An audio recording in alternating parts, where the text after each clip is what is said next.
In part 2 of the lecture, we will take a look at some of the ways we can improve our cross-cultural teaching skills. Although you will hear the words teacher, instructor, and classroom, remember that learning takes place in preaching, Bible study, workplaces, and in informal settings. Try and apply the principles in all situations where learning may happen in cross-cultural settings. Think about it. From the time you entered school, whether it's preschool, homeschool, or kindergarten, you've been socialized into the rules of school for your culture. Most of you listening to this lecture have had at least 17 years of training in a particular way of learning. So it's no surprise that you have assumptions about how teaching and learning are supposed to work. As teachers, we need to come to an awareness that in a multicultural environment, students are coming with many different assumptions about teaching and learning. We need to learn about others' assumptions and how they impact learning dynamics. Remember, these differences aren't necessarily right or wrong, they're just different. From a Western perspective, I've often heard teachers complain that students never speak, or they want too much support. Yet these students are just playing the school game using familiar rules. In order for learning to take place, all participants need to come to a common understanding of the rules for that particular learning environment. And as an instructor, you might need to come up with a third way of doing things, a classroom culture. This is not a time for teachers to be high context.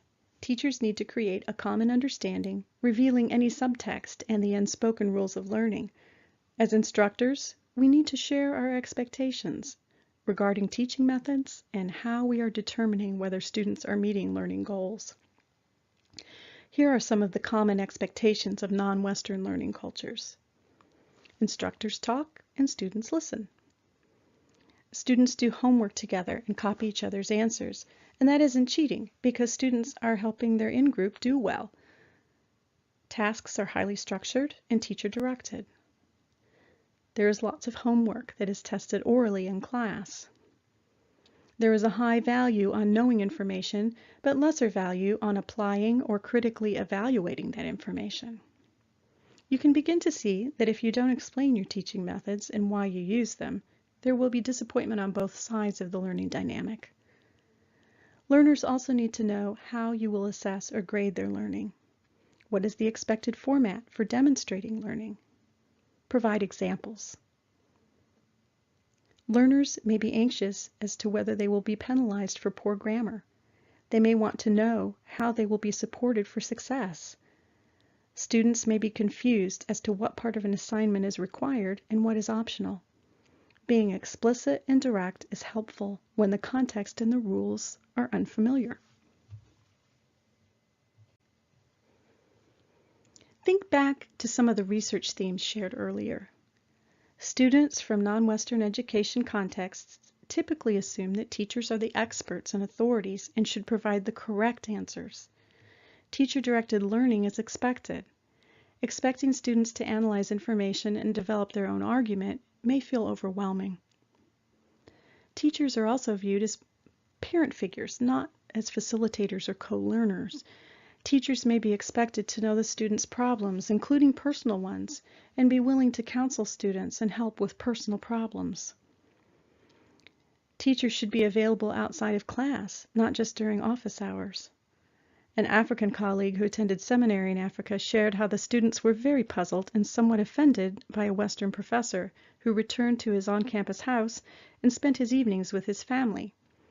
The students couldn't figure out why he was so aloof and cold to students, and the instructor couldn't figure out why students would expect him to socialize with them when his workday was over. He thought he was being a good father and husband by focusing on his family's needs. Different expectations, and it leads to misunderstanding.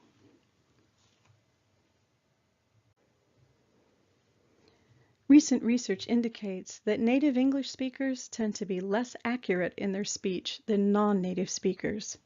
Basically, native speakers aren't as self-aware about their word choice and delivery.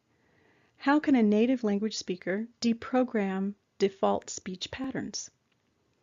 First of all, Make sure to slow down your speech to give time for non-native speakers to process what you are saying.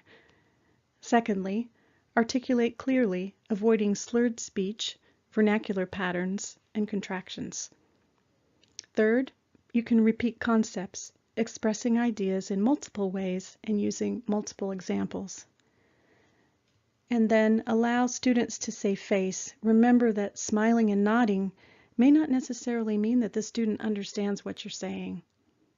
So how can you confirm student understanding? Avoid asking shaming questions such as, "Do you understand what I said?" Instead, try, "What is your opinion about what I have said?" Or, "Have you had a similar experience?" Or, "Have you ever felt the same way?" Indirect questions allow the teacher to repeat ideas for deeper understanding and help the student not to feel shame. Here are some common complaints that cross-cultural teachers have shared. Teachers often feel that students expect particularist treatment after giving the teacher a gift, which makes the universalist and justice-oriented teacher very uncomfortable, especially if the gift is expensive. One suggested solution is to communicate the expectation that giving gifts to the teacher is okay, but only after the grades are turned in. Also, telling students that you value thank you notes or small edible gifts can help lessen the tension. Sometimes students argue about an earned grade, often multiple times. This dynamic relates to collectivism and particularism too. One possible solution is to say that you will have another teacher independently grade the student's work, and that if the teacher ratings disagree with each other, you will offer to change the grade. It can be helpful to let the student know that assignment lengths are non-negotiable. After teaching in East Africa and routinely receiving papers that were twice as long as what I'd asked for, I realized that some students believed that more words indicated greater effort and they expected a higher grade. I didn't want to grade that much, nor did I want students putting in so much extra time and wearing themselves out. So I told them that the page limits were firm and that it was actually a skill to speak or write concisely to get your idea across. And I also told them they'd be graded down if they went over, and that seemed to work. Student silence in class is a common teacher complaint, but we need to directly communicate to students what we're looking for. For example, teachers really do want you to articulate things that the teacher already knows, and it's okay to take time and think before you speak. It's okay to make grammar mistakes when you speak, and that practice will actually make this easier. And then speaking your thoughts helps you clarify your ideas and practice saying them out loud. And finally, although this might be trickier in a shame-based culture, being wrong is okay. It helps you learn how to think differently.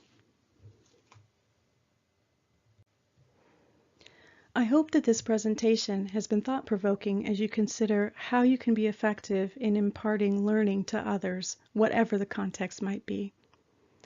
You can learn from experiencing others' teaching, but you have your own personality and style and gifts, and that's okay. You are who God created you to be, and that has value. None of us can fix our teaching so that we connect perfectly with every student's learning style and expectations. It just isn't possible. I'm sure that over your lifetime, you've connected better with some teachers than others, and that's normal. However, you can continually work to improve your intercultural sensitivity, your observation skills, and your teaching skills.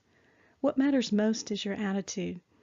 Effective learning begins with flexible, adaptable, and humble instructors. Every classroom dynamic is unique.